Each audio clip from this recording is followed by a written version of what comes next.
Aujourd'hui, on montait en règle sur les carters Malossi, le haut moteur Stage 6 100 cm3. Dans la partie 6 du projet 200 km/h, le banc d'essai a pris une claque puisqu'il est maintenant opérationnel. J'ai mis en place les différents capteurs, le système d'acquisition et maintenant on a des belles courbes qui peuvent se tracer sur le logiciel de chez Sport Device. La première étape du projet 200 km/h est franchie. Haut la main. Reste maintenant la seconde, à savoir monter le scooter qui nous permettra d'aller vers cet objectif de vitesse. Et ça passe par le montage sur les carters Malossi du haut moteur Stage 6 ainsi que toutes les pièces Stage 6 que m'a envoyé mon partenaire Maxi Scoot pour ce projet. Et dans cette vidéo, pour ceux qui aiment bien la mécanique et les boulons, chaussez les gants nitril et munissez-vous de votre clé à cliquet parce que ça va cliqueter.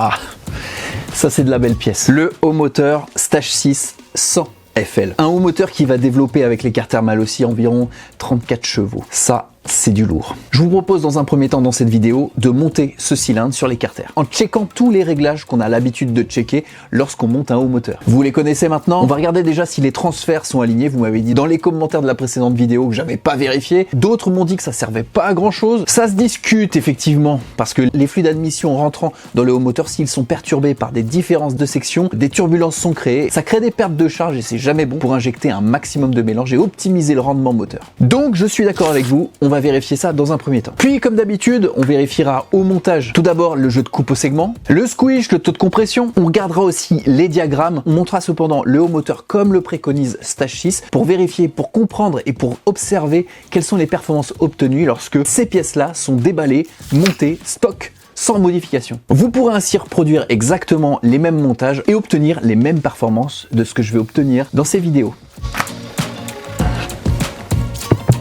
Déjà, est-ce que le cylindre se monte sans alésage? Oui, ça a l'air d'être bon. Enfin, c'est bon, c'est bon. Regardez la jupe du cylindre. Elle va vraiment gêner le flux d'admission entrant. Surtout que lorsqu'on va disposer la boîte à clapet Stage 6 V-Force, une partie de l'ouverture des lamelles va directement rencontrer cette partie du cylindre. Pas terrible, terrible. Je vais m'en tenir à quand même ce que j'ai dit, c'est-à-dire un montage stock sans modification. Ils auraient très bien pu, quand même, faire ça d'office à la fabrication du cylindre. Mais bon, allez.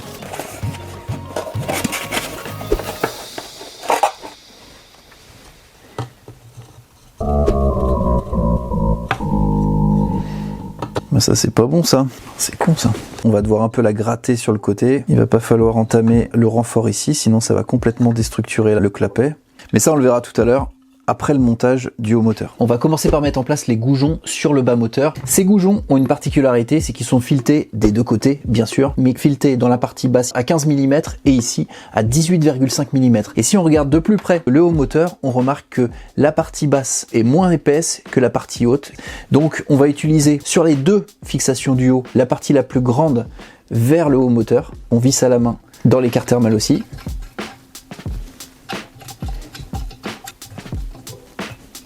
Et dans la partie inférieure des carters, on visse la partie filetée la plus longue des goujons.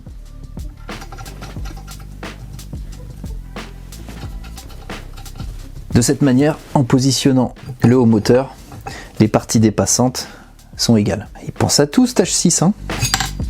Avant de monter le cylindre avec son embase sur les carters, on va vérifier le jeu de coupe au segment. C'est assez simple cette opération, mais ça permet d'éviter des catastrophes si le segment est mal appairé ou brut de fabrication. On enfile le segment dans l'alésage, on cède du piston pour pousser le segment à environ 10 mm en dessous le plan de joint de culasse.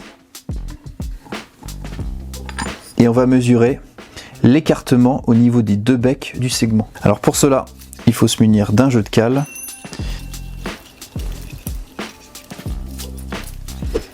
Et on va commencer par 10 centièmes. Ça passe. 15 centièmes. Ça passe. 20 centièmes. Ça passe encore. 25 centièmes. Ça commence à faire pas mal là.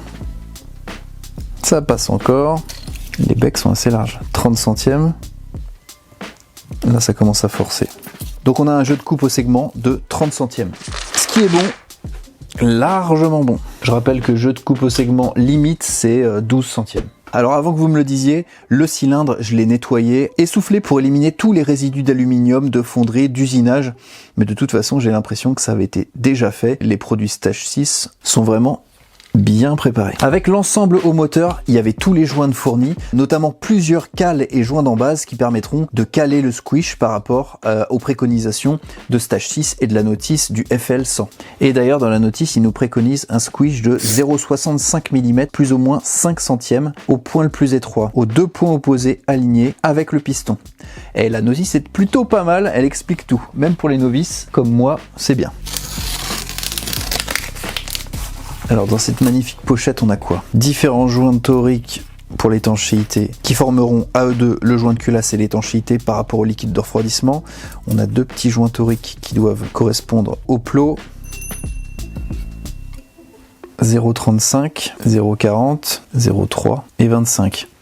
Donc la valeur qui permettra d'obtenir un squish de 0,65, c'est avec l'une de ces 4 cales ou avec plusieurs d'entre elles qu'on va pouvoir obtenir cette valeur. Ça ne vous a pas échappé, ce sont des cales, ça veut dire qu'elles devront être montées avec de la pâte à joint en recto et en verso pour assurer une étanchéité entre l'écarter et le haut moteur. Pour régler un squish avec de la pâte à joint, c'est pas vraiment facile. On va pas commencer à enduire les différentes cales de pâte à joint, tout coller le haut moteur, la cale et le bas moteur ensemble pour s'apercevoir que le squish n'est pas bon, tout redémonter, redécaper la pâte à joint et risquer d'ailleurs d'endommager au passage les cales d'embase. Non, on va faire des montages à blanc, vérifier le squish pour permettre d'avoir un montage définitif assurant la valeur préconisée par la notice Stache 6. Pour relever le squish, je vais avoir besoin du piston. Donc la prochaine étape va être de monter le piston, puis le cylindre avec différentes embases et de vérifier donc le squish tour à tour.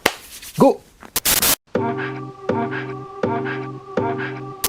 Vérifier l'alignement des transferts entre l'écarter et le haut moteur, c'est une chose qui se fait normalement avant de rassembler l'écarter en définitive et de monter le vilebrequin. Et effectivement, je l'ai pas fait. Beaucoup dans les commentaires la dernière fois m'ont dit tu vas devoir tout redémonter.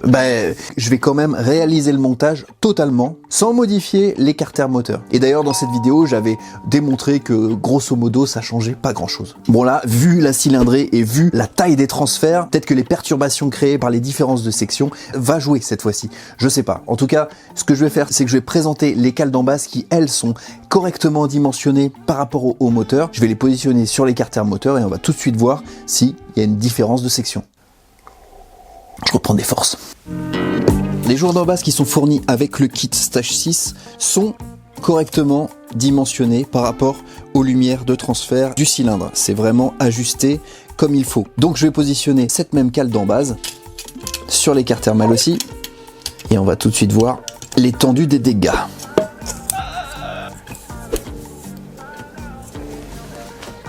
Ah ouais, la différence de section de passage est énorme. Heureusement que ça va dans ce sens, puisque je le rappelle, l'admission va du bas moteur vers le haut moteur, donc le flux gazeux va pas rencontrer un obstacle, va plutôt rencontrer un agrandissement de section, ce qui est toujours mieux quand c'est dans ce sens-là. Je pourrais effectivement casser les différentes arêtes ici pour que le flux aille du bas moteur vers le haut moteur sans créer trop de perturbations. Maintenant que j'ai monté le vilebrequin avec les roulements, je risque de mettre de la limaille d'aluminium un petit peu partout. Non, je vais pas risquer ça maintenant.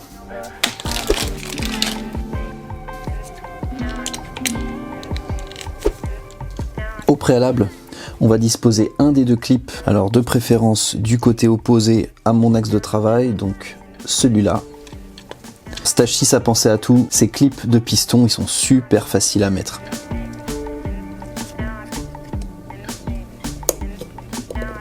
Positionnez toujours les oreilles verticalement, donc soit en haut, soit en bas, pour éviter que les mouvements alternatifs du piston ne viennent faire partir le clip. Ça c'est un détail, mais ça peut arriver.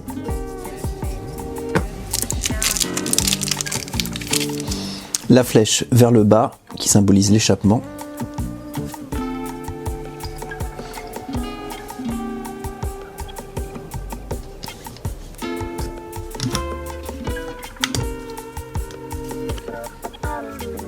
Et on met le second clip.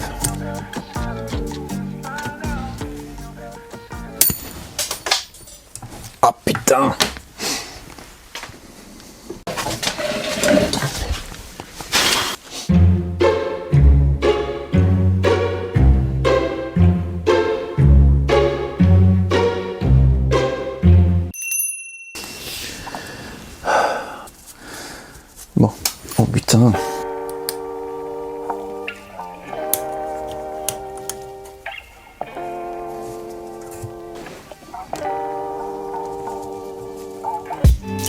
Le joint d'embase, c'est le 0,4 que j'ai monté, le plus épais. Je positionne le cylindre avec l'échappement bien sûr vers le bas. Au préalable, je vais huiler l'intérieur pour que ça glisse. Toujours avec de l'huile de thym 100% synthétique. Je mets bien l'ergot au centre des deux becs du segment.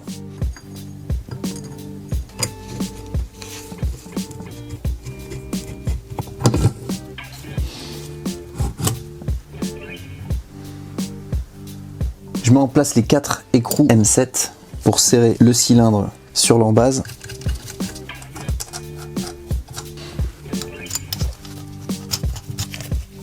Je serre les écrous à 13 Nm.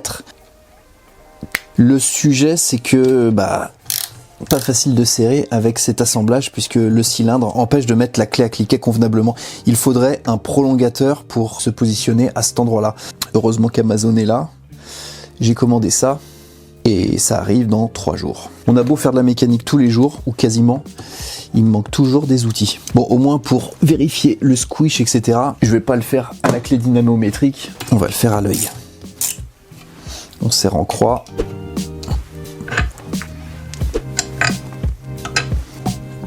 Tic tic.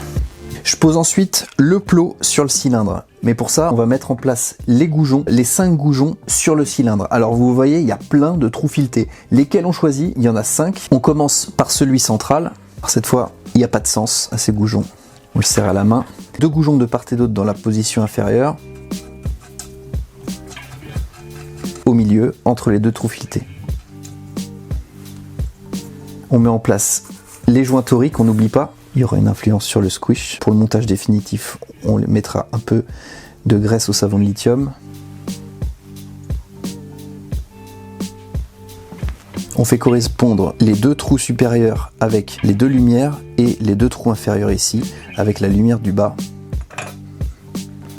On serre à l'aide des 5 écrous le plot. Une fois qu'on a vissé à la main, on serre à la clé dynamométrique 11 Nm. 11. Ok. Oh merde. J'ai oublié l'étain. Allez, on redémonte.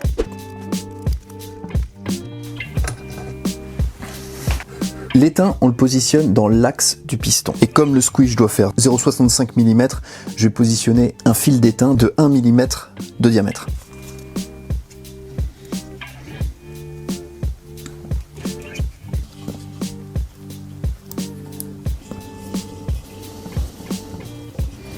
Bon, cette fois, je peux mettre le plot et serrer à 11 Nm. Pour faire tourner le vilebrequin, c'est pas simple puisqu'on n'a pas de prise. Je vais utiliser mon disque gradué des diagrammes.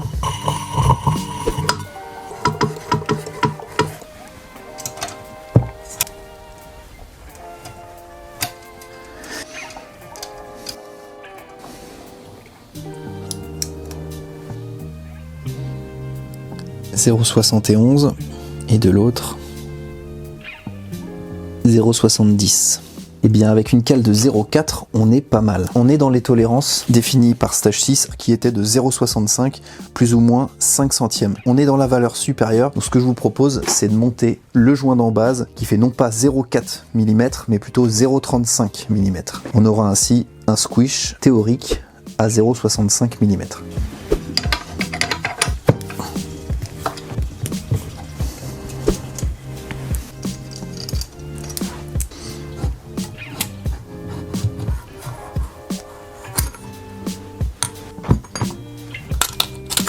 On a 0,2, 0,3, 0,25. Donc on va mettre celle de 0,3 avec la pâte à joint en plus sur les 2 plans de joint. On va, je pense, être à la bonne dimension pour le squish.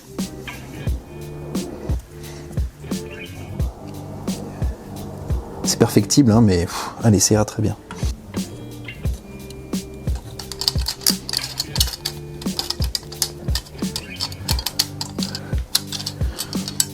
Après cette lutte acharnée pour enfiler le joint d'embase, qu'on s'aperçoit qu'il est à l'envers.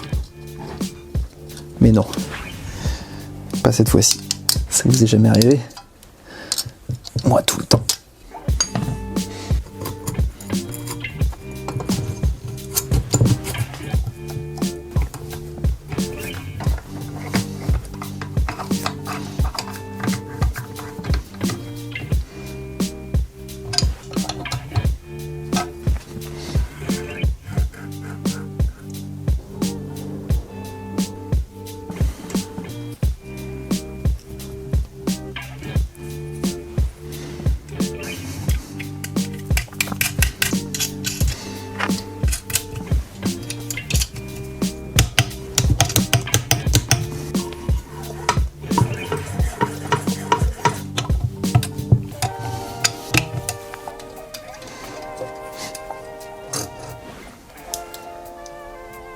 0,6,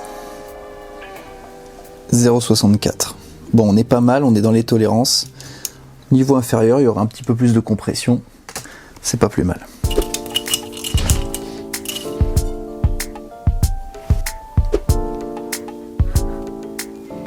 « 89.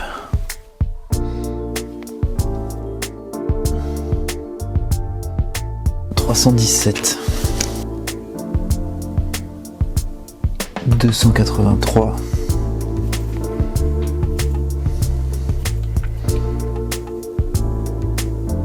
122. 199 d'échappement, la limite supérieure, 132 en admission. Donc un delta de 67 degrés, ce qui est énorme. En échappement, je trouve ça un petit peu élevé, mais bon, pour une configuration poussée comme celle-là, ça peut donner quelque chose. On va voir ce que ça donne. Et on termine les prises de mesure avec le rapport volumétrique. Pour ça, je vais remettre le plot et je vais mesurer en mettant un mélange huile-essence, le volume de la chambre. Je mets le piston au point mort haut. Voilà, on va calculer déjà la course.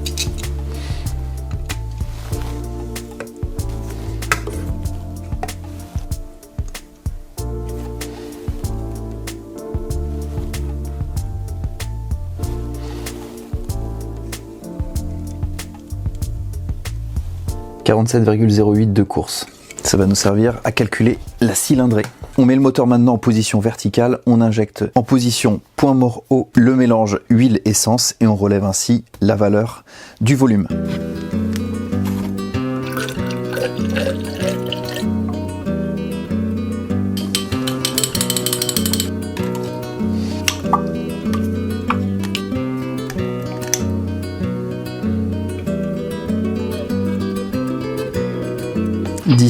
Tout pile. Bon, mon système de pipette n'est jamais vraiment très précis puisque plus on met de temps à injecter le mélange huile-essence dans la chambre de combustion et plus on met du temps à régler le point mort haut pour obtenir un liquide affleurant avec le haut du puits de bougie, plus il y a des fuites au niveau du segment et moins la précision est importante dans la prise de mesure du taux de compression. Donc là, j'ai injecté tout pile 10 ml. Ça nous donnera quand même une idée du taux de compression pour cette bête. C'est une bougie à culot long, donc on enlève 2,4, ce qui nous fait un volume injecté de 7,6 ml. La cylindrée, je peux la calculer de manière expérimentale puisque j'ai mesuré la course qui est de 47,09 mm. Le diamètre de l'alésage étant de 52 mm, la surface du piston est égale à pi d au carré sur 4 que je multiplie par la course, j'obtiens une cylindrée de 100 cm3, 002. Donc on va dire 100 cm3 avec les imprécisions de mesure. Bon, vous me comprenez. Donc ça nous fait un taux de compression à 100 plus 7,6 divisé par 7,6 et on obtient un taux de compression à 14. 14,16 pour être précis pour 1. Sur la notice, il était noté 17 pour 1. Je sais pas comment ils calculent. Ici, ils ont une autre manière de calculer. Il y a différents types de taux de compression. En tout cas, 14 pour 1, c'est déjà très bien. Ok. On a pris toutes les mesures, on installe à présent le couvre-culasse de toute beauté orange avec la sortie d'eau bien à l'opposé de la sortie d'échappement.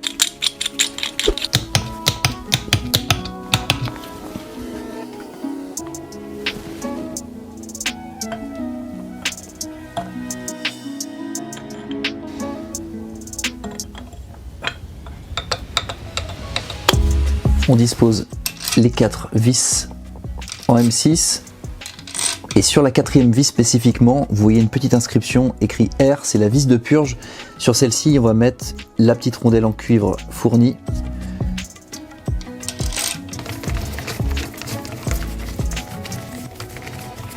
Et on va serrer avec un couple de 10 Nm qui est la valeur habituelle lorsqu'on est en présence de vis M6.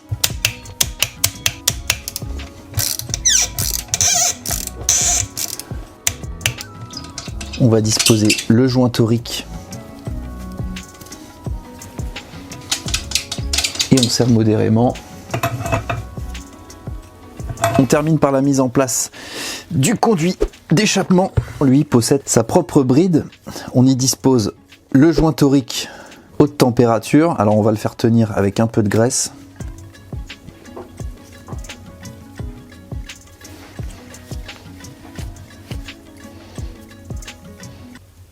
Et on dispose les petites oreilles qui serviront à accrocher le pot d'échappement vers l'extrémité du cylindre.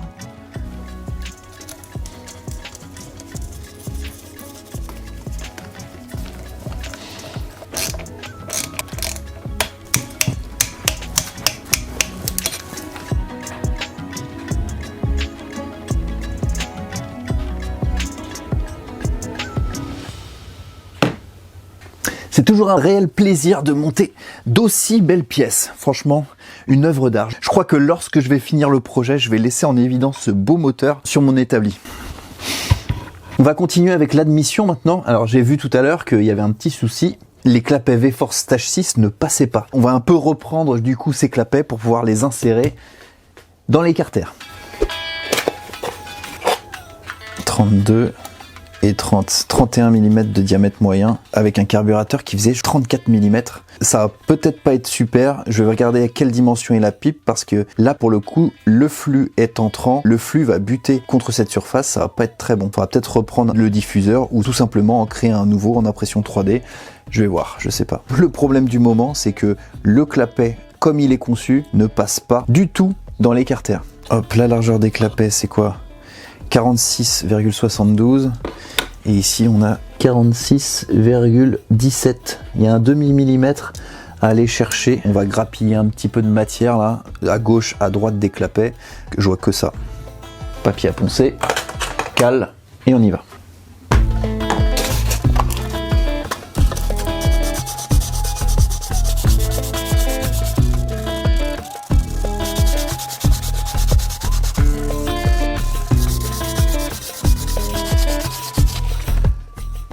Bon, en largeur, ça va à peu près. Mais il y a un autre problème que j'avais pas vu. Ah, c'est dans cette dimension. 43,93. 41. 2 mm. Et en plus de ça, j'ai l'impression que les carters là sont très rapprochés par rapport à l'écartement des lamelles. Forcément, il faut une cale.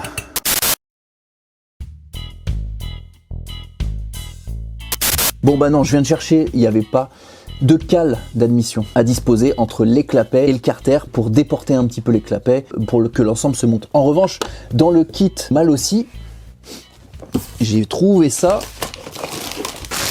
J'ai trouvé la boîte Malossi. Alors par contre, le diamètre là d'entrée est beaucoup plus petit et pas adapté au gros carburateur que je souhaite installer.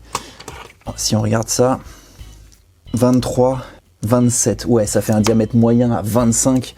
C'est totalement sous-dimensionné par rapport au clapet V-Force de Stage 6. Ce que je vais faire, c'est que je vais usiner sur ma machine CNC une cale qui me permettra de disposer cette V-Force sur l'écarter. Ce sera quand même nettement mieux. L'embêtant de mettre une cale, c'est qu'on va augmenter le volume interne du bas moteur, ce qui va impliquer une précompression moins importante lorsque le moteur va tourner. Ça va forcément diminuer le rôle du carter pompe. Mais bon, je vais la caler de combien là ?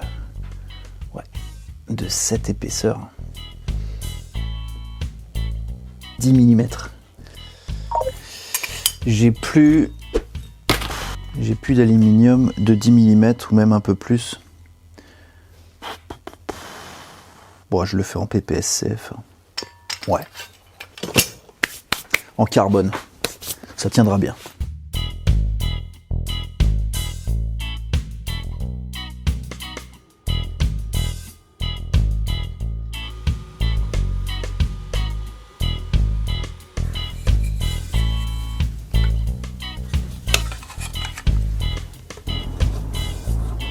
Bon, sauf que maintenant, j'ai pas les joints d'étanchéité entre le carter, la cale et les clapets, donc il va falloir que je les fabrique.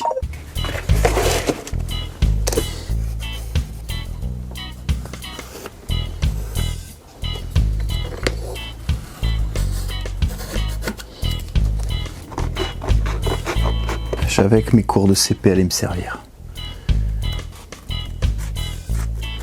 Tôt ou tard.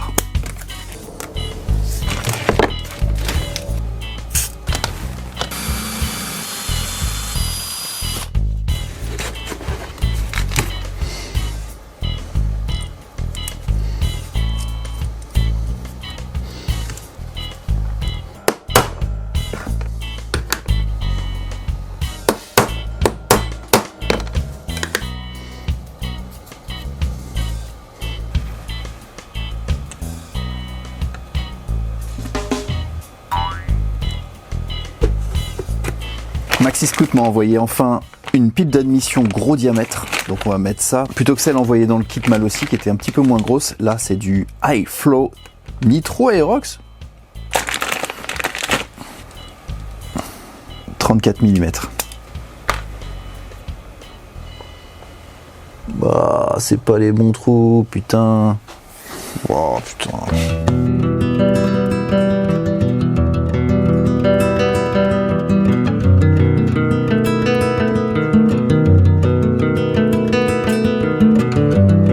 Je crois qu'on va stopper là. J'avais pour objectif de monter toute l'admission sur le moteur, la monter jusqu'au filtre à air, mais là, c'est pas possible. Alors la pipe envoyée, elle est très belle, hein. Franchement, les diamètres correspondent, ou au moins c'est cohérent avec la carburation que je compte mettre, mais les fixations ne correspondent pas. Et même si ça correspondait, gros problème, l'axe, l'orientation du carbu de toute façon va faire que il va goûter un petit peu du caoutchouc du pneu. La pipe intégrée dans le kit Malossi, elle est certes réglable à 360 degrés, ce qui est plutôt pratique pour notre cas. Donc on pourrait éviter la roue, mais le problème avec cette pipe, c'est que le carburateur déjà se retrouverait complètement à la verticale. Ça marche pas. Et en plus de ça, c'est pas le bon diamètre. Donc ça va pas du tout. Je fais grève. Il va falloir innover encore une fois et inventer une pipe d'admission qui correspond à notre montage. On n'est jamais mieux servi que par soi-même, je le sens, on va mettre la main à la pâte. Mais ça, ce sera dans la prochaine vidéo. Ciao!